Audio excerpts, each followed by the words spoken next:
Ever wondered if your advertising dollar is really working for you? If your ad would have been here, you and more than 4 million people would be listening to it right now. Contact ads at xzoneradiotv.com. All Hit Radio.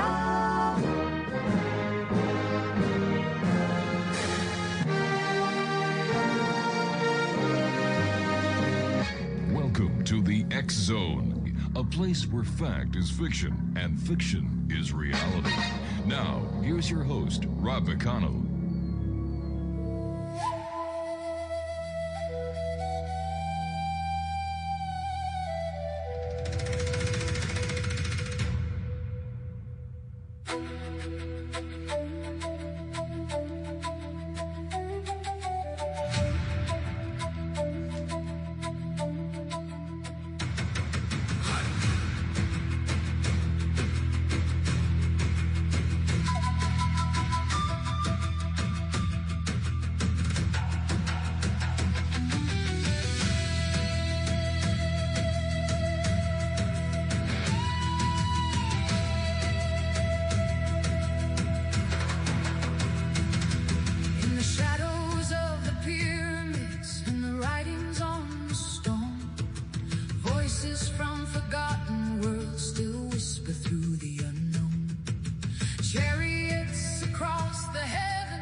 And welcome back, everyone. Before we get to our guest this hour, I would just like to remind everyone listening who lives in the southwestern part of Ontario that there are people calling up saying that they are with Bell Canada and that they will be coming to your home to upgrade your router. Now, this is a scam. Bell Canada has told us they do not use this excuse to come. They will not get you to go to your computer and using Google, type in this website. It's a scam. What happens once you go to Google, you type in the URL that these people give you, they have complete access to your computer. And they will rip you off, and they will take any money that they can find through your computer. So please, if you get a call from anyone representing themselves as a Bell Canada employee that they want to upgrade your service or your router, do yourself a favor. Get their telephone number. Don't go to the computer. Do not do anything they say. Get the telephone number, and 9 times out of 10, according to what we have found out, they will hang up right away. Once they hang up, please call Bell Canada Security or the Niagara Regional Police, or if you're listening to us outside of the jurisdiction of the Niagara Regional Police, please contact your local law enforcement agency. Let them know what is going on. But whatever you do, please do not go to Google and type in any URL that you are given over the phone. The reason why you want their phone number is, number one, if it is Bell Canada, which it won't be, they will give you a Bell Canada number, and then you just call back to Bell Canada. But whatever you do, please be careful. This is one of the scams that are now being used by criminals to rip you off of every single penny you have. Plus, if you use electronic banking, they're going to get all your banking information. They're going to get access to your credit cards, your bank accounts. And once this happens, the banks will not cover it. You're on your own. So please, once again, if you get a call from anyone claiming to be a Bell Canada employee, They want to make an appointment with you to come and upgrade your router at your home. But before that happens, you have to go onto your computer, go into Google or Chrome, I should say, and type in a URL. This is a scam, X-Zone Nation. So please, if this happens, you've got the option of hanging up right away, or whatever you do, please do not do what they want, because you're just going to be asking for trouble. And once they are off the line, if you have caller ID, give the authorities the telephone number that their call came up on, and let's be part of the solution instead of part of the problem. So thank you very much for your attention. X-Zone Nation, this hour, my guest is John Kenneth Price, and we're going to be stepping into the ever-changing worlds of culture, politics, society, and the battle for identity in a rapidly evolving civilization. John is an author, commentator, and cultural analyst, a man whose work examines the foundations of Western society, freedom of thought, cultural identity, and the social forces shaping the modern world. Through his writings and research, John challenges conventional narratives while encouraging an open discussion on issues many consider to be controversial, complex, and critically important to the future of humanity. This hour we'll be discussing cultural transformation, freedom of expression, social engineering, identity history, and where civilization itself may be heading in the years ahead. His website, well, to find out his website and how you can get a copy of his new book called A Call to the Arts, go to www.xzoneradiotv.com. We have a banner there that'll take you directly to the website where you can get a copy of his book. But before that, we have something very important to say to John. John Kenneth Price, happy birthday. Thank you very much, Rob. I really appreciate that. I love birthdays and I love hearing happy birthdays, so thank you very much. Oh, it's our great pleasure. All the way from Korea. How are things in Korea this morning? Korea's fantastic. It's a beautiful season. Last week it was raining. Now it's sunny, and I'm looking out my window, and it's a beautiful country, and I love being here. How did you end up being in Korea? Aren't you an American? I'm an American. It's a very long, complicated story, but about 30 years ago, I was a monolingual history teacher, just gotten my degree, and I couldn't find work. Mm-hmm. And I opened up the Sunday papers. I don't know if you remember, the Sunday papers used to have want ads. Yeah. And there's, frustration, interview after interview, and there's an ad saying, come to Korea. I thought, okay. I called, and they said, please. And the rest is history. Did you find a big cultural change when you went from the United States to Korea? The biggest cultural change is that this is Korea. The people here are Korean. Mm-hmm. The language is Korean. And there were lots of small differences. For example, when I first came here, men used to hold hands all the time. Okay. And you'd think, okay, in America, gay, right? Uh-huh. What's happening here? No, they're just friends. They're just, This is the way it is. That's since stopped. But the biggest cultural change is that, it's really clean, safe.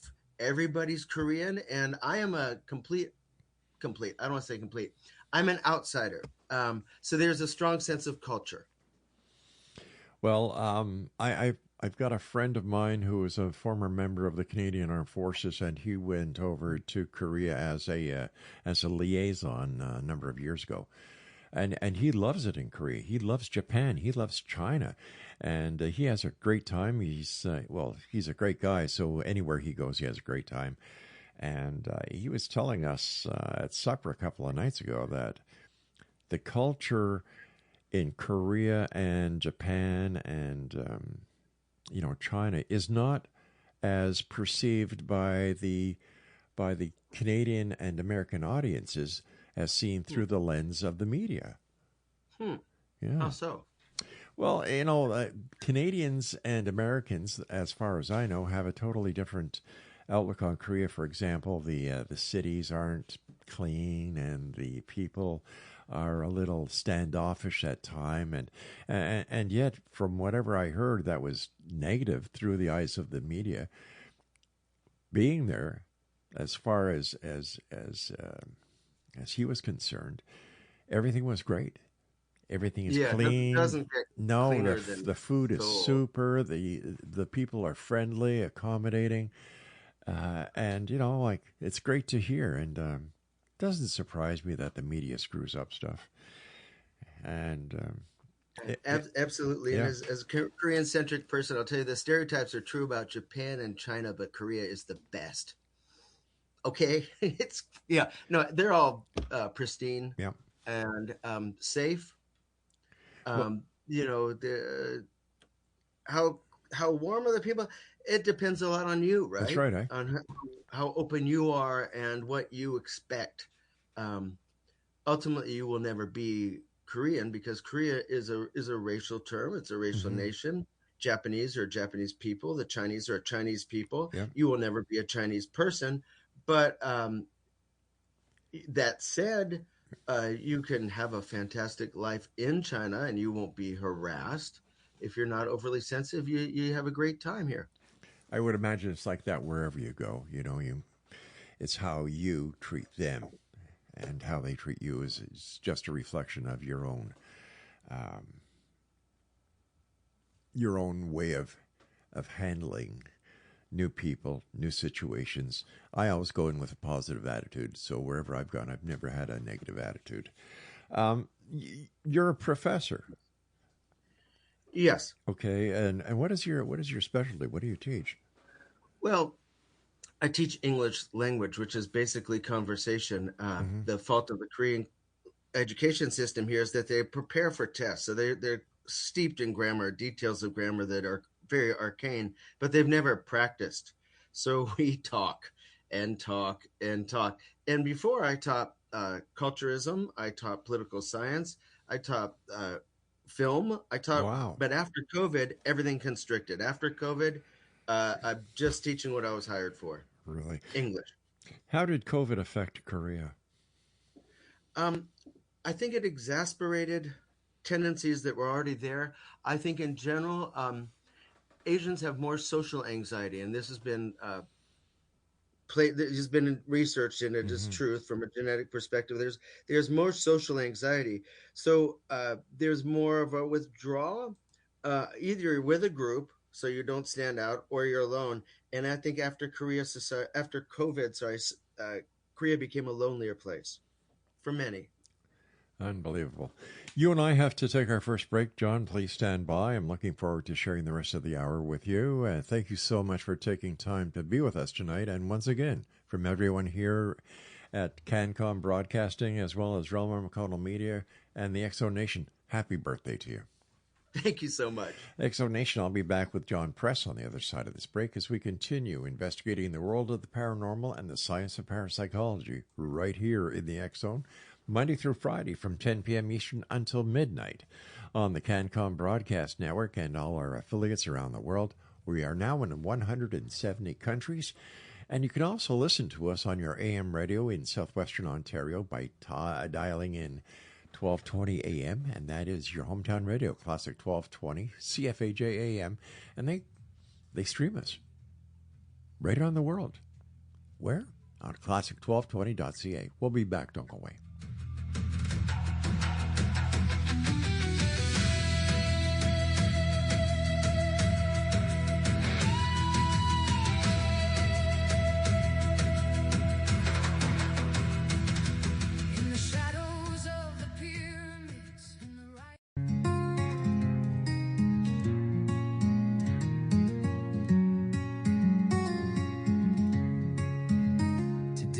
Gather, the candles are bright. It's your special day, everything feels right. June 11th, a moment so true. Happy birthday, Laura, this song's for you. You're my best friend, my partner, my light. Through every storm, you make life so bright. With every laugh, with every tear, you fill my days with all the cheer. Happy birthday, Laura, with love from my heart. You're the sweetest gift, a true work of art. Thank you for everything.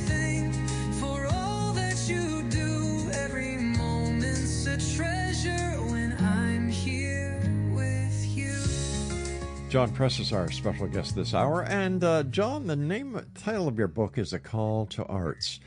Why is art so important to you? Well, the arts that I cover, and I go all the way from cave art to modern time, are Western arts, Okay. white arts. And I think that they tell the story of white people.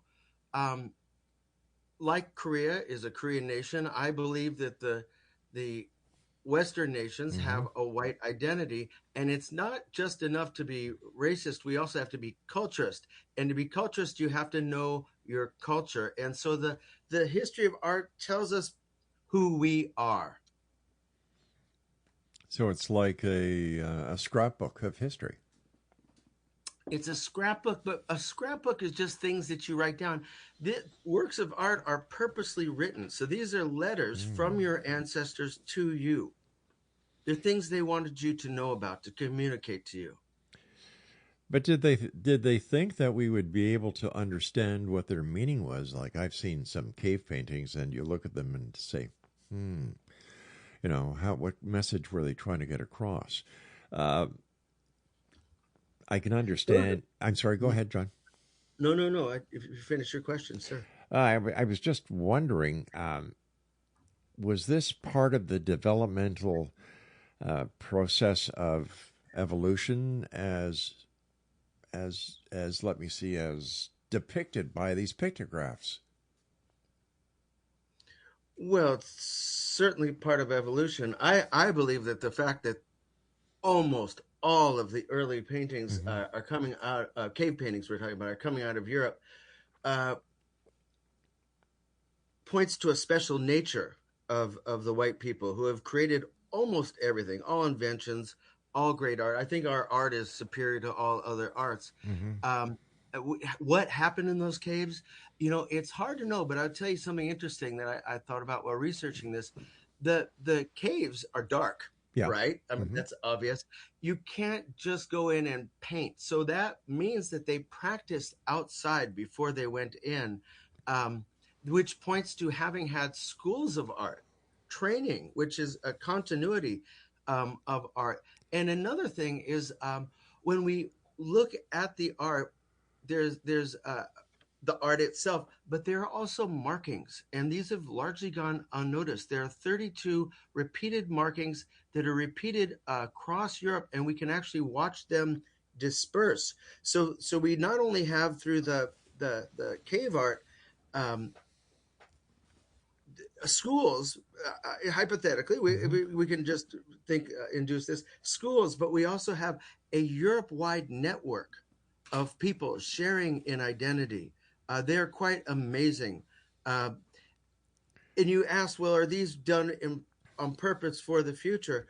Well, the biggest symbol, I think, of the Western civilization, there are many because we're such a fantastic civilization, might be the Acropolis. Right, the Acropolis in Greece, the big building. You're familiar with it. I certainly am. Yeah, it's an icon of Western civilization. Right, it was built. People forget because Athens was relatively a democracy. But why was that built? Not to shine a light on democracy, but as a monument to having beaten the Persians. Right, to say we stand tall and we beat them. And if you look at the sides of it, there's war symbolism all over it. And it also has Athena versus Poseidon, symbolism of civilization conquering the forces of nature. So when they built this for themselves, to remind themselves they have a civilization. It is opposed to anarchy. It stands for something, and they're willing to fight for it. Now, they built that to reinforce that meaning amongst themselves, but also for their posterity. And I think it still should speak to us today. I don't know if they would have realized it would be standing 2,000 years later. But to your question, did they write it just for themselves, or paint cave just for themselves, or think about the future? A bit of both.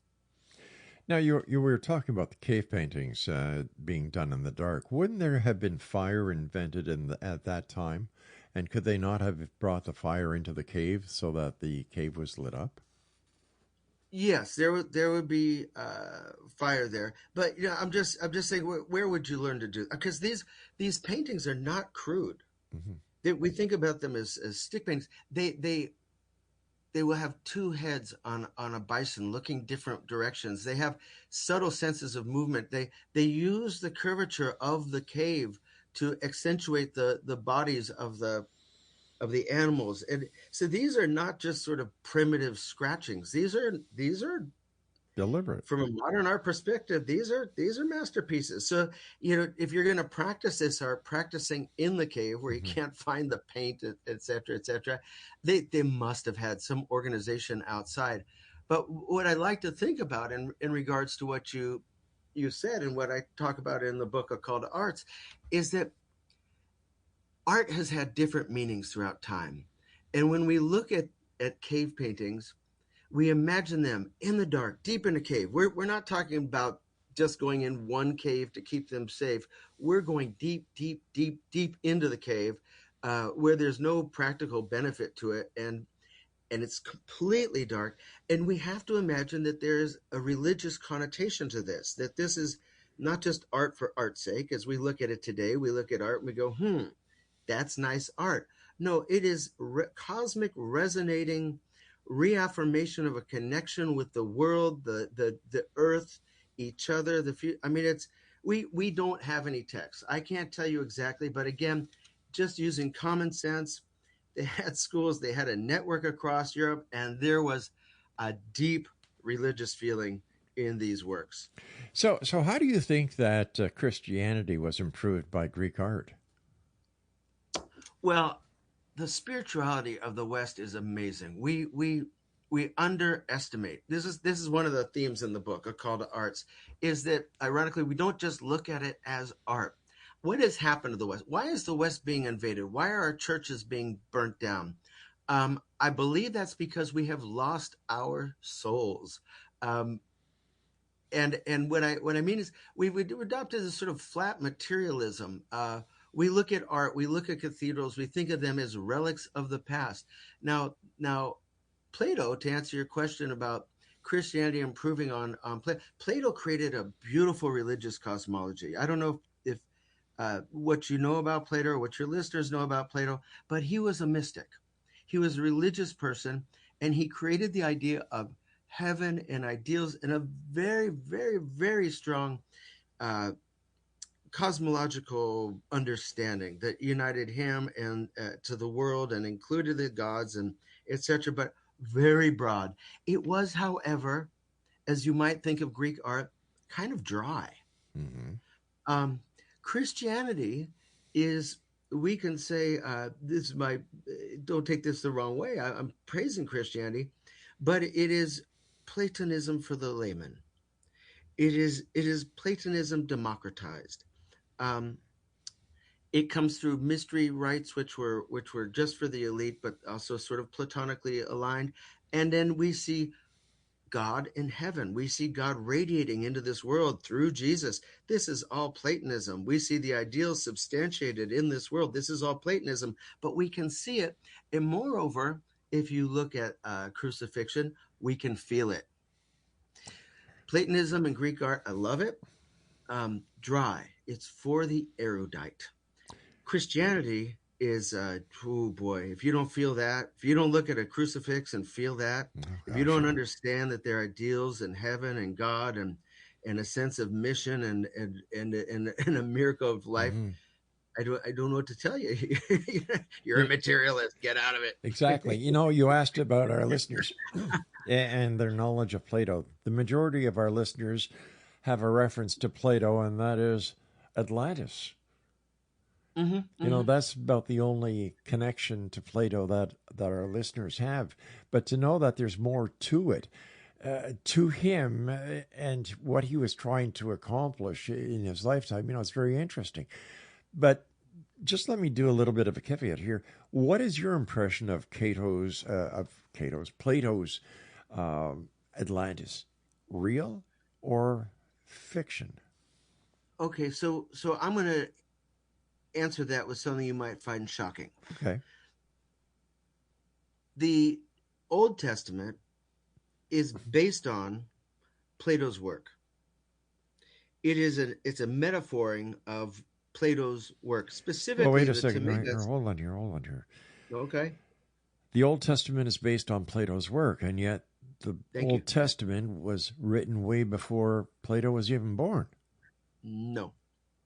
The Old Testament, this is not in my book, so this is a totally different topic, but I'm Okay. happy to go there. The Old Testament, the Septuagint, was written in 270 BC. Now, this is Septuagint. What is that?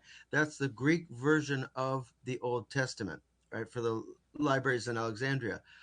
It is supposedly a translation of a very ancient Old Testament. We don't have any evidence for that ancient Old Testament. The only evidence we have is the Bible tells you it's very old. Well, Yeah. Plato tells you when you write a holy book, tell people it's very old, that they're going to venerate it. So does this mean that the Bible is a work of fiction? Well, Rob, I don't know what you mean by fiction. I'm not trying to play games here, but it's a long conversation, and so we live in metaphor. We never have direct. We live in a mindscape. We live in a world of values. You see meaning, and that meaning comes from your spirit. What is fiction? Is it? I'll give you an example. Is there a God? Did God create the world? Did the Absolutely. miracles talked about in the Bible, did they really happen, or is this all part of Plato's extension of his work with Atlantis? You know. Well, first of all, I do want to say that. So again, this is very broad. So forgive me if I don't directly answer exactly what you want. But so the Atlantis story is tied to, it's the last chapter of the Timaeus, which is one of Plato's last books. Okay, speaking about last, we're coming up to our last minute here, so I have to go for a break. Exonation, our guest is John Press. Very interesting man, and the name of his book is A Call to Arts, and we have a link on our website at xzoneradiotv.com where you can click on it. It'll bring you right to the publisher's site where you can get a copy of his book.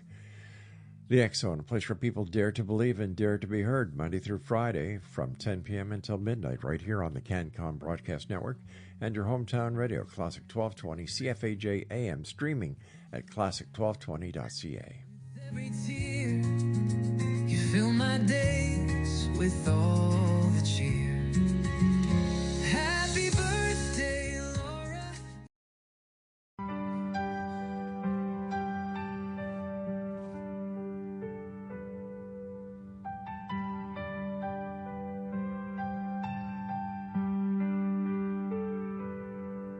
Where the river meets the haunted lake, and the fog rolls in before daybreak. Cannons rust and ghosts still bleed in the shadow of the maple trees. Drums of war still beat below. Echoes whisper where cold winds blow. The moonlight burns on the barracks floor. They died in battle, but they fight once more.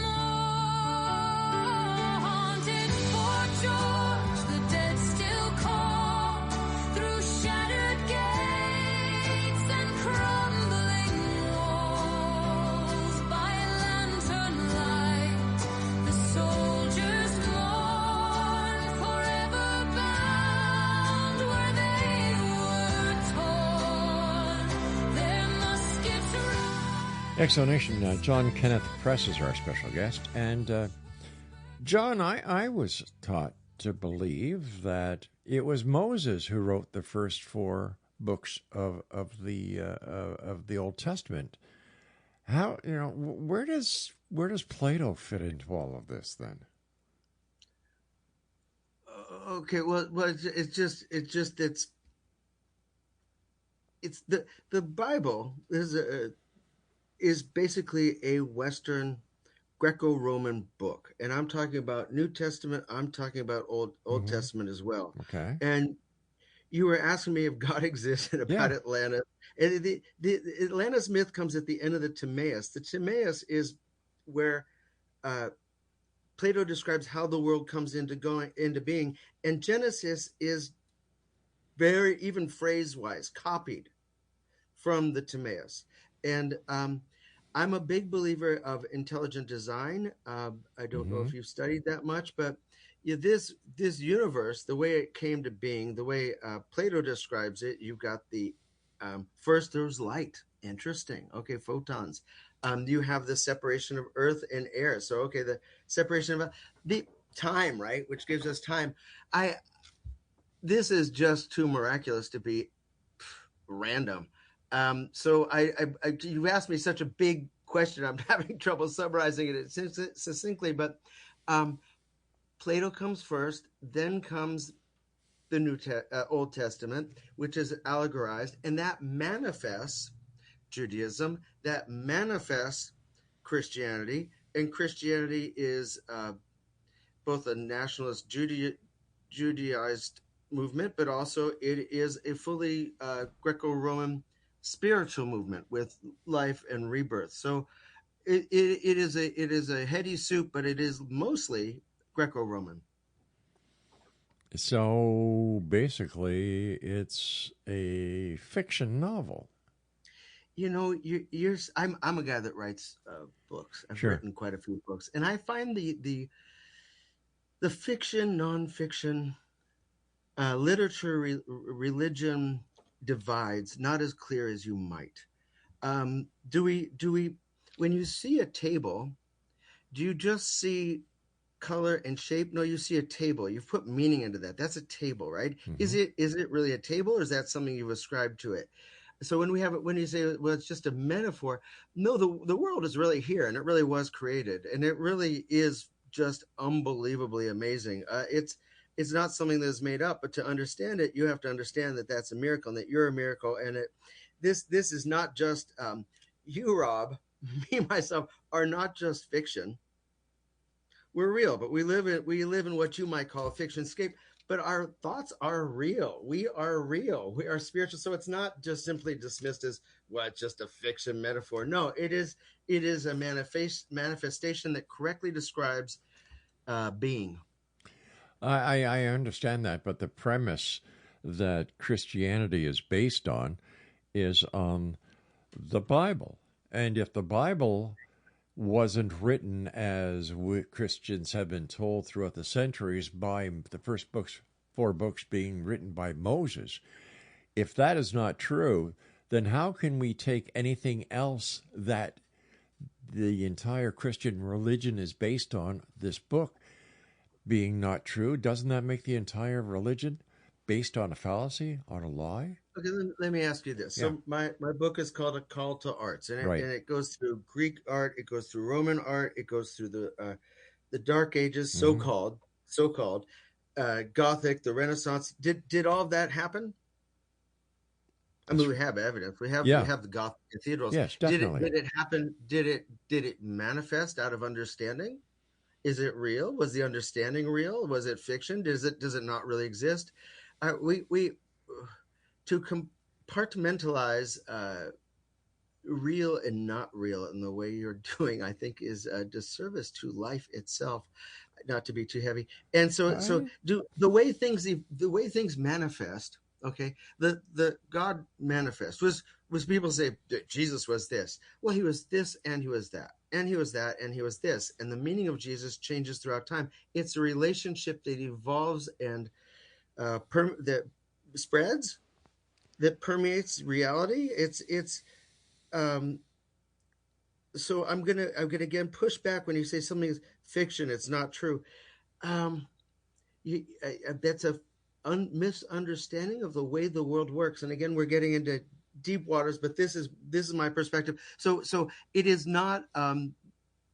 It is manifest in a different way than you've been led to believe. Jesus, I believe, was a political revolutionary whose life was made larger than it was, but Has it transformed many people, sent them to heaven, literally? Yes.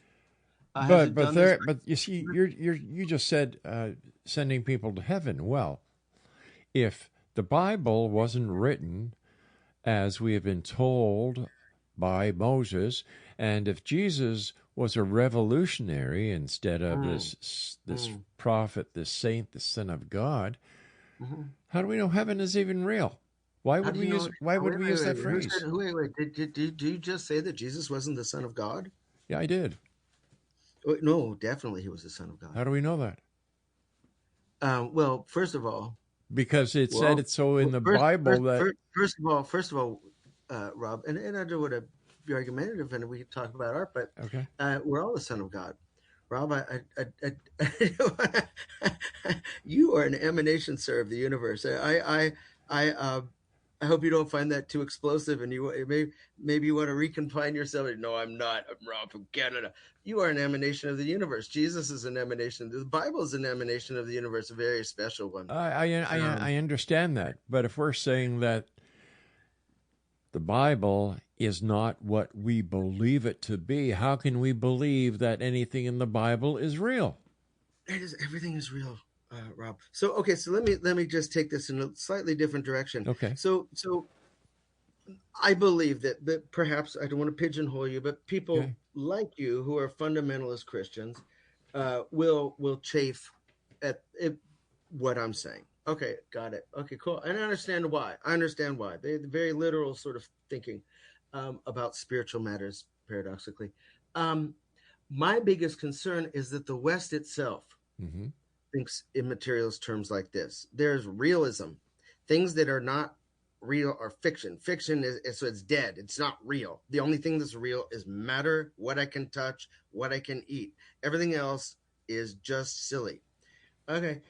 We need to reconnect with our cathedrals. We need to connect with our Greek art. We need to connect with Renaissance art, and I'm not just talking art appreciation. Okay. We've got to see it as constitutive.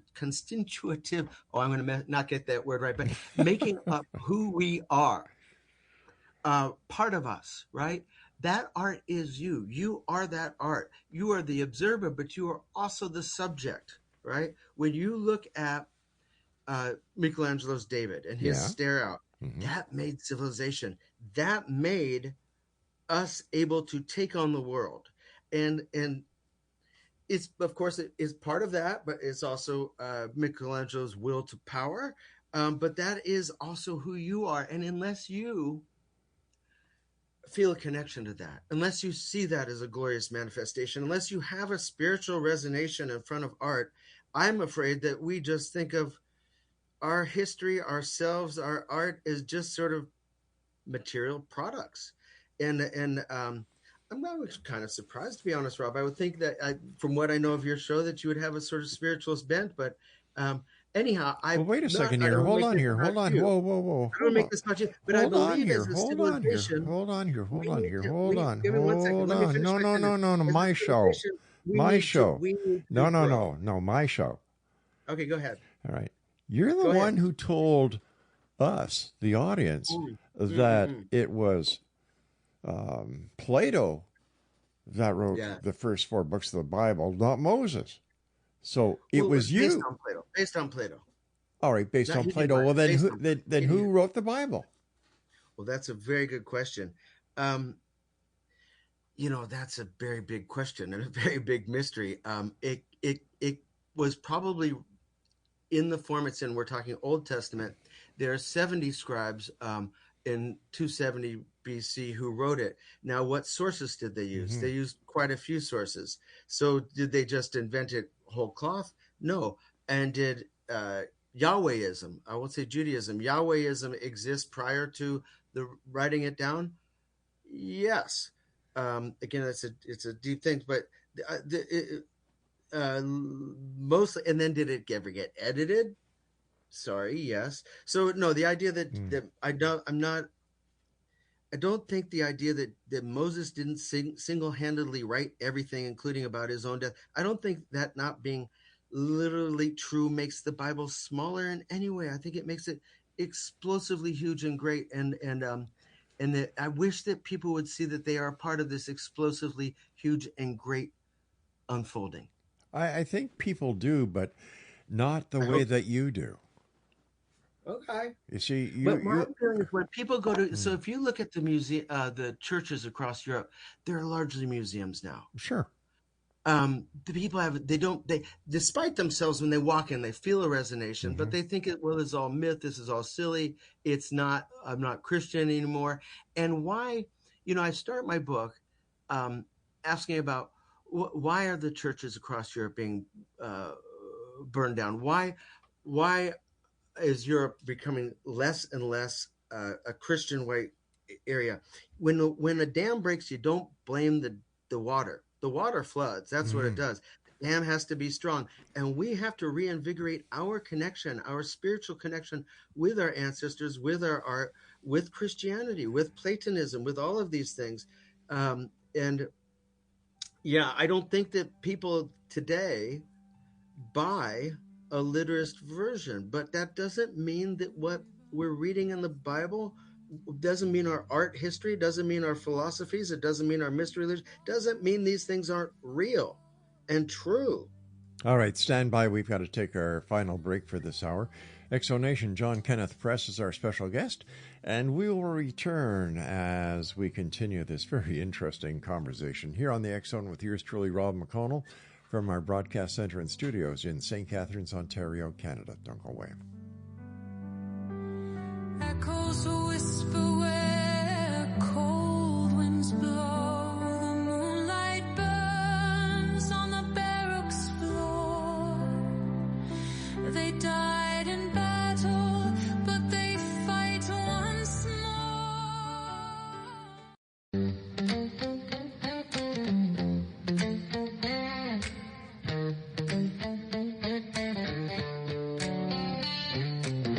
When the moon bleeds black on All Hallows Eve, whispers crawl through the dead oak leaves. Candles flicker in the graveyards of bread, calling spirits back from death. The witches are awake tonight, dancing around the firelight. Spells are cast, the veil is thin. Let the wicked feast begin. Screams will echo through the sky. You will laugh before you die. Run if you dare, make no mistake. The witches are awake.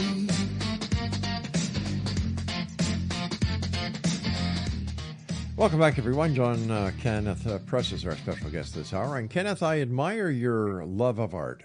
I really do. Thank you. And you certainly put a different spin on it than I would imagine most people do when they look at a cathedral. I'm sure that most are in awe when they take a look at the work that's gone into it and the significance that the cathedral has in the area where it's located. But don't you think it's time that humanity needs to put religion a little bit further behind? Because most of the wars in this world have been caused by religion, and I think that as much as I appreciate the way that you look at art and the significance that it's played throughout history and its contributions to humanity, don't you think that there should be that there has to be a limit, and that we need to look at life more than through metaphysical glasses and spiritual glasses? Okay, so you're saying, should we have an anti-spiritualist vision? No, I'm not. No, I'm sorry. Go ahead, sir. Okay, I'm not. So I don't know. I completely disagree, and I might be getting your premise wrong. So forgive me if I do. But I believe we become entirely too materialistic, and there's a great continuity between science, between paganism, Platonism, philosophy before Christ, and Christianity, and it is of the highest spiritual level, and it has created the greatest goods, the greatest works of art, and that is in no way evil. And I think it needs to be protected and grown. I think that Europe needs to find itself. It needs to reawaken itself. Now, does Europe need to conquer Africa? No, that's not its business. I'm not a big fan of Africa. Islam needs to be kept at bay, and Islam can do what it wants. But Europe, I'm not concerned really with humanity. I'm concerned with Europe. When Europe dies, the values that we have of humanism, those are Christian values. They're not going to survive when Islam takes over. They're not going to survive under the Chinese. I believe if you want to protect humanity, you got to protect Europe. And the way you do that is not by abandoning our history, not by erasing our traditions and melding them into something that's sort of amorphous and some worldwide feel good while your enemies are doubling down on Islam. I believe what you do is you reinvigorate, you reconnect with your civilization's history. And that in our case is Christianity. Of course, we have science and paganism, and paganism and Christianity, as I've tried to indicate, it's one big story, and science doesn't deviate from it. It comes out of it. So we got a lot to grasp onto, a lot to be proud of, and this sort of evening out of everything, and not realizing how distinct we white people and our heritage, our spiritual heritage are. That's a problem, and we need to turn our cathedrals back into places of worship. We need to turn our museums into places of worship. Half of the artworks in the museums come from places of your worship, and they've been pulled out and put in these dry, sterile environments where people look at them and have a very lukewarm reaction. And part of that is that they don't understand their tradition, and part of that is you don't need to understand it. They don't attend to their traditional rituals. They don't attend to church, and I think we need to get back to that. Well, isn't it possible that the reason people are losing interest in church and the number of people going to church each and every year decreases because the church has not kept up with society, has not kept up with culture? It stays way in the past. Au contraire, it's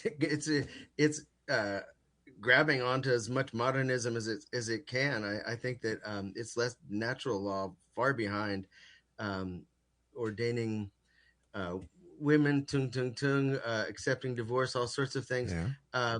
I believe it's done its best to keep up with modernism. I believe this Pope is quite a social justice Pope, and quite welcoming of immigration, thinks all religions are the same, and I don't see that at all. I do think, though, that there's sort of, for example, evolution, right? People are big believers in evolution, and they say, well, that means the Bible isn't true. First of all, I'm not a big fan of evolution as it's a big discussion, but as presented in schools. But also, I don't think that those things, again, I don't think that makes the Bible fictitious. Has the West evolved and grown like a flower? Absolutely. Could you call that evolution? Absolutely. Could you call that natural? Could you call that natural evolution? Absolutely. Doesn't mean it's not a spiritual rose with beautiful texture and smell and scent and so forth. So I think that a lot of it is, again, materialism. This idea that, well, evolution has proven we're all monkeys and there's no spirit and we're all just machines or animals, which, take your metaphor. And yet the church maintains and holds on to a lot of its art. It maintains and holds on to a lot of its, what's the latest news I saw the other day, where the Vatican is the largest corporation in the world. It owns property all over the world. And I look at this and I say, well, if the Vatican is this rich and there's so many people who are hungry, who are homeless, why doesn't the Vatican sell its property and give the money to the poor and do what Jesus would have done?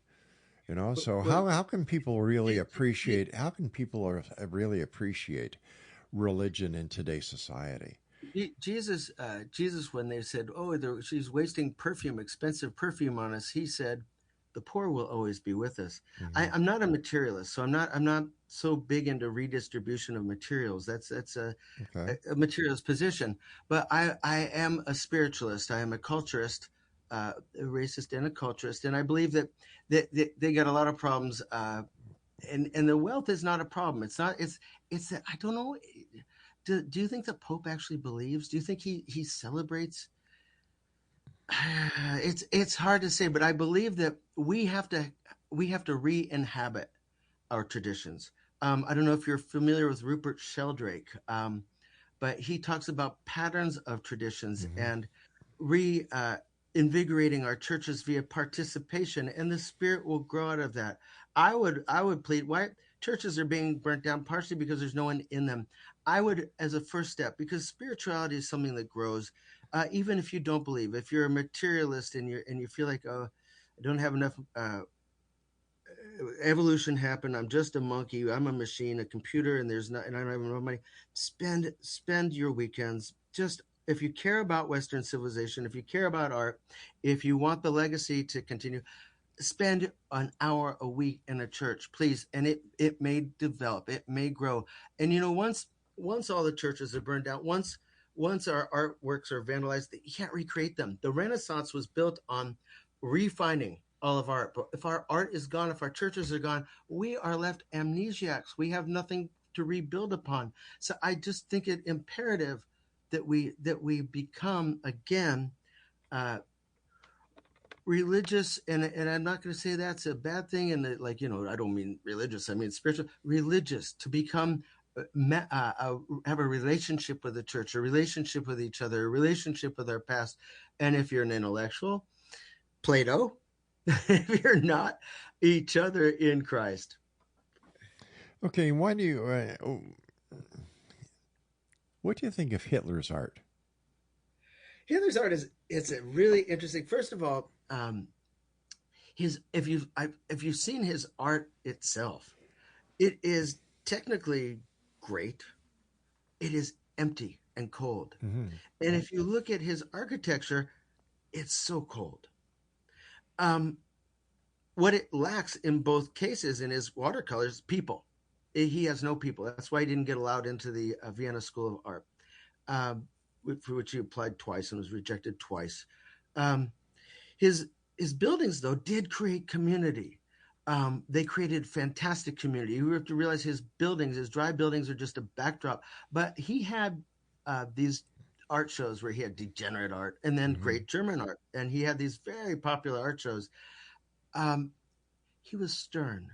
He rejected a lot of great art and put it as degenerate art. And his great German art had nothing that wasn't modern. No connection with the past, no connection with Christianity, no connection with Greece. Nothing, in theory, okay, Greek-looking statues, but it was modernist. It was shallow. It was hollow. It was almost a materialist version of spirituality. Not a whole lot behind it. So I think I'm partial to some, his movement. I'm partial to some part to the swastika, but I think he needed to infuse this with Christianity, with a deep understanding of who we are spiritually. I think he was too cold and like a machine. So I've got about a minute and a half left before I have to say so long to you. First of all, thanks very much. I'd love to have you back on to continue this conversation. It's been delightful, yeah. And how would you change things if you could? How would I change things? Yeah. Well, as I've already indicated, I would like to have people go to church every week. Furthermore, I'd like to have them stand guard. Furthermore, this comes from paganism through Christianity. We have a great sort of culture of festivals that are quasi-religious for saints. I think we should reinvigorate all of that. And of course, as in terms of art, we had great art academies. We had that created high-level techniques, and we in an act of rebellion and an act of enlightenment and maturity, we destroyed all these academies, and now we're left with modernism, which frankly doesn't inspire much discipline or awe. So I would reinvigorate our institutions of churches, festivals, academies, and also patronage from institutions like the church. John, I want to thank you so much for joining us. Continued success. Take care of yourself. And again, from everyone here, happy birthday. Thank you, Rob. It was really interesting and delightful. I really enjoyed this. Thank you very much for having me. The door is always open to you, John. Take care of Thank yourself. All right, Exo Nation, that's it for tonight. I'll be back tomorrow night at 10 o'clock as once again we cross the time-space continuum to this place that I call the X Zone. It's a place where people dare to believe and dare to be heard. It's a place where fact is fiction and fiction is reality. And once again, we come to you Monday through Friday from 10 p.m. Eastern until midnight, right here on the CanCom Broadcast Network and your hometown radio, Classic 1220 CFAJ AM in St. Catharines, Ontario, Canada. On let me see, it's 1220 on the AM dial, or on your computer, stream it at classic1220.ca. So until tomorrow night, my friends, always remember to keep your eyes to the sky and your heart to the light. Good night, everyone. Let the